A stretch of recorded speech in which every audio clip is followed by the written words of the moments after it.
আসসালামু আলাইকুম। এমএএস engineering learning চ্যানেলের পক্ষ থেকে সকলকে জানাই আন্তরিক সালাম ও শুভেচ্ছা। আশা করি প্রত্যেকে ভালো আছেন। আমাদের আজকের ভিডিও বিএল থেরেজার বইয়ের a text book of electrical technology বইয়ের ভলিউম 2 এর এসি মেশিন পার্টের ট্রান্সফরমারের এক্সাম্পল 32.4 আমরা আজকে ম্যাথটি সমাধান করব। ম্যাথটিতে a 25 kVA transformer has 500 turn on the primary, অর্থাৎ প্রাইমারি টার্ন N1 এর মান দেওয়া আছে, 50 turn on the secondary N2 এর মান 50 দেওয়া আছে।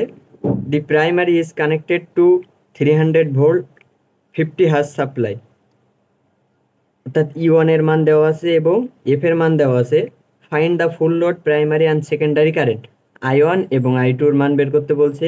দি secondary EMF and the maximum flux in the core, secondary EMF অর্থাৎ E2 এর মান বের করতে বলছে এবং ম্যাক্সিমাম ফ্লাক্স অর্থাৎ φm এর মান বের করতে বলছে। তো চলুন দেখে নেই কিভাবে আমরা ম্যাথটি সহজে সমাধান করতে পারি।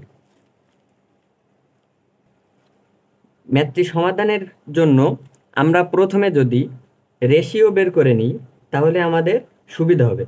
তো আমরা লিখতে পারি হেয়ার কে ইকুয়ালস টু আমরা জানি N2 ডিভাইডেড বাই N1। এখানে N2 এর মান দেওয়া আছে 50, N1 এর মান দেওয়া আছে 500 টার্ন। কি কি দেওয়া আছে সেগুলো যদি এখানে লিখি, N1 equals to 500 turn, N2 equals to 50 turn primary, অর্থাৎ E1 এর মান দেওয়া আছে 3000 ভোল্ট, F এর মান 50। তো এখান থেকে বাকিগুলো আমাদের বের করতে বলছে। আমরা প্রথমে কি বের করব, যেহেতু আমরা রেশিও বের করে ফেললাম, এখান থেকে আমরা সেকেন্ডারি EMF কিন্তু সহজে বের করতে পারি।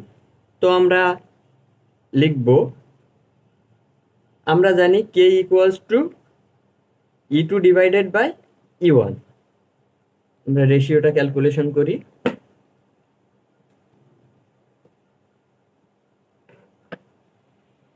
রেশিও 0.1। তো আমরা কে এর মান জানি, E1 এর মান জানি, এখান থেকে সহজে E2 এর মান পাবো। তো আমরা কে এর মান 0.1 লিখলাম, E2 এর মান আমরা বের করব, E1 এর মান 3000। তো এখান থেকে E2 এর মান আমরা,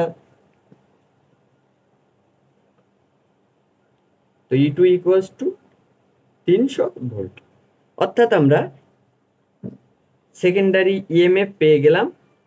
এখন আমাদের প্রয়োজন প্রাইমারি কারেন্ট এবং সেকেন্ডারি কারেন্ট। এখন আমরা কারেন্ট বের করার জন্য আমরা যদি লক্ষ্য করি, এখানে কিন্তু আমাদের KVA দেওয়া আছে, অর্থাৎ এই যে KVAটা দেওয়া আছে, এখান থেকে ভোল্টেজের মানটা অলরেডি আমরা পেয়ে গেছি। তাহলে এখান থেকে আমরা সহজেই কারেন্টের মানটা বের করতে পারবো। তো আমরা এখন এখানে লিখব, 25 KVA থেকে আমরা VA তে নিয়ে গেলাম। তো আমরা VA তে নিয়ে যাব, যেহেতু কিলো আছে এই জন্য 10⁻³ গুণ করলাম, equals to voltage into ampere. তাহলে ভোল্টেজ আমরা যদি প্রাইমারি ভোল্টেজ নেই তাহলে প্রাইমারি কারেন্ট হবে। তো আমরা প্রাইমারি ভোল্টেজ পেলাম 3000 দেওয়া আছে। তো আমরা primary voltage into primary current, আবারও বলছি যেহেতু KVA দেওয়া আছে, তো আমরা এখান থেকে ভোল্টেজ আর কারেন্ট গুণ করে KVA মানটা পাবো। তো আমরা সেই কাজটাই করলাম, যেহেতু কিলো থেকে আমরা ভোল্ট অ্যাম্পিয়ার এককে নিয়ে আসলাম, এই জন্য 10⁻³ গুণ করলাম। এখানে যেহেতু আমরা প্রাইমারি সাইডের ভোল্টেজ নিয়েছি, সুতরাং আমরা প্রাইমারি সাইডের কারেন্ট পাবো। তো এখান থেকে I1 এর মানটা পাবো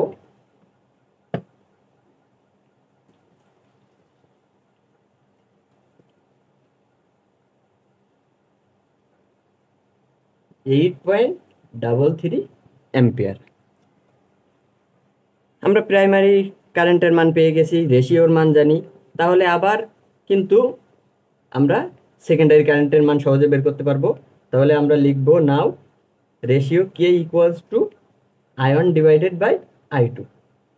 কে এর মান আমরা 0.1 পেয়েছি, আয়নের মান 8.33, I2 এর মানটা আমাদের বের করতে হবে।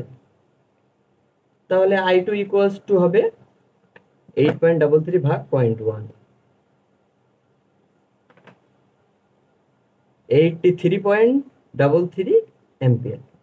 তাহলে আমাদের কারেন্ট দুইটার মান বের করা হয়ে গেছে, সেকেন্ডারি ইএমএফ এর মান বের করা হয়ে গেছে। এখন আমাদের ম্যাক্সিমাম ফ্লাক্স অর্থাৎ ফাই এম এর মানটা বের করতে হবে।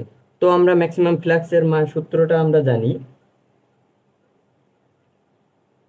আমরা প্রাইমারি সাইড নিয়ে কাজ করব, যে কোনো সাইড নিয়ে করলে একই হবে, যেহেতু প্রাইমারি সাইড নিয়ে কাজ করতেছি। E1 equals to 4.44 F N1 phi m. আমাদের ফাই এম এর মানটা বের করতে হবে। তো E1 এখানে 3000 ভোল্ট, 4.44, এফ এর মান 50, N1 এর মান আমরা দেখছি 500 টান ইন্টু 5। তো এখান থেকে 5 এর মান ক্যালকুলেশন করে দেখি।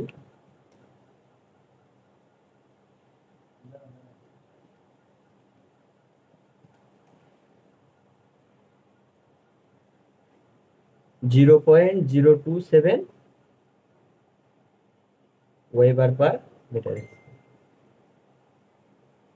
এটাই হচ্ছে আমাদের অ্যান্সার।